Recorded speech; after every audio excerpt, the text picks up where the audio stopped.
And so if you're healthy, be thankful to Allah, and Allah will increase your health. And if you're thankful in times of ease, then when the hardship comes, then Allah will know you also. Because the Prophet ﷺ said, "Ta'arraf ila Allahi fi ar-rakha, ya'rifka fi shiddah." Know Allah in times of ease, and Allah will know you in times of hardship. Meaning, be thankful, worship Allah, and make use of your time while you're healthy, while you're strong. Make use of that time and know Allah, and take advantage of that time to do all that which pleases Allah. Then when the time of hardship comes, Allah will know you also. The Prophet ﷺ told us about three people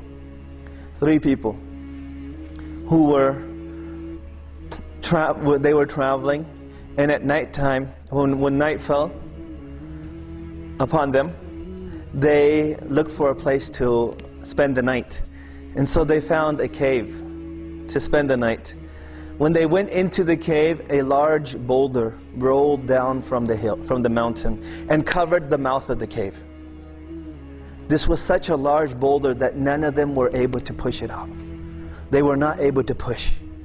And so they were stuck in the cave. So one of them said, "Oh Allah," he said, "we cannot escape. We will not be free from this calamity unless we ask Allah with our righteous deeds." I mean, the pious deeds that we used to do. And so this is a time in which they were not able to push this boulder. They're stuck, and they have nobody else to turn to, and they know that they will be finished, they will die unless Allah helps them. Nobody else is there. There's no hope except in Allah subhanahu wa ta'ala. And so the first one says, "Oh Allah, I used to have parents who were older in age, and so then when they became older in age, I took care of them. And one day I returned home very late because I was looking for pasture for my flock. And so I returned home very late. And in our house, nobody ate or drank, or nobody had their supper before my parents did. They were, priority. And so when I came home, I found them asleep. Because I was late, I found them asleep. And so nobody ate. My family, nobody in the house, none. Even my children did not eat. They were so hungry, they were in fact crying.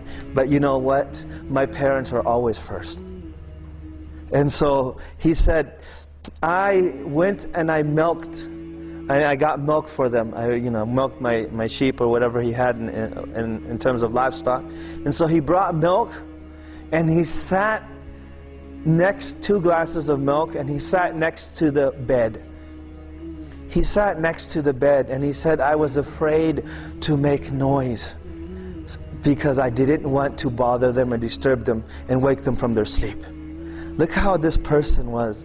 He's so kind and righteous towards his parents that he doesn't want them to wake up. He wants them to have a full sleep. And nowadays, you have many of the children, the youth, nowadays, the parents are awake because they don't know where their children are. Not only are they bothering, they don't even know where their children are because the children are so disobedient and so bad that maybe the parents can't sleep at nighttime because of that. And so look at this person. He said, I spent the whole night waiting, hoping, or maybe just in case that they would wake up. And when they did wake up, they would have their ghabuq, means their nightly drink. And so they didn't wake up until dawn, until Fajr time. And when they woke up, I gave them their drink. And he said, oh Allah, if I did this for your sake, then free me from the calamity that I'm in. Free me from the calamity that I'm in. And so the boulder moved, but it didn't move enough. It moved just a little bit, just enough for them to see outside. But they could not leave the cave. But when you reflect upon this, and of course the second person, you can read more about the second person also, of what he did, and the third person also. All three of them did that until finally they were able to escape. But I'll just give you the example, the first one, just because of the time restraints that we have. The first person, look how kind he was to his parents. But the thing is, what he did for his parents is nothing more than what his parents had already done for him. When you really think about it carefully. When we were infants, when we were babies, our parents took care of us.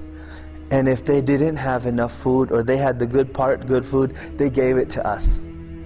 And they would starve and give it to us instead. And if there was only enough, and they would just give it to us first before anybody else.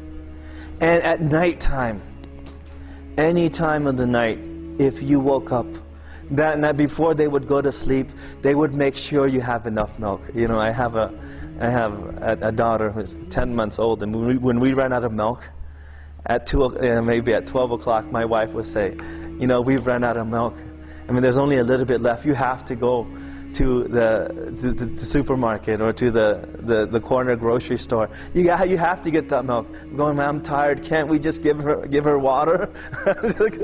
Says no. He said no. You go get the milk, and I go and get the keys and I drive. At night time, like 1 o'clock, 2 o'clock. It doesn't matter what time it is. You go. You go. You know, our parents, they did that for us. Before they went to sleep, they made sure that we had milk ready.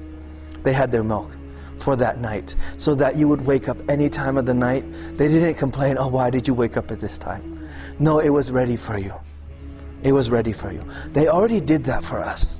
So if you did the same thing that this man did, you would only be trying to repay what they had already done. And so, but the point of proof here is that in times of hardship, see, these people, they made dua to Allah. And they had good deeds because they took advantage of the health and energy that they had before calamity struck.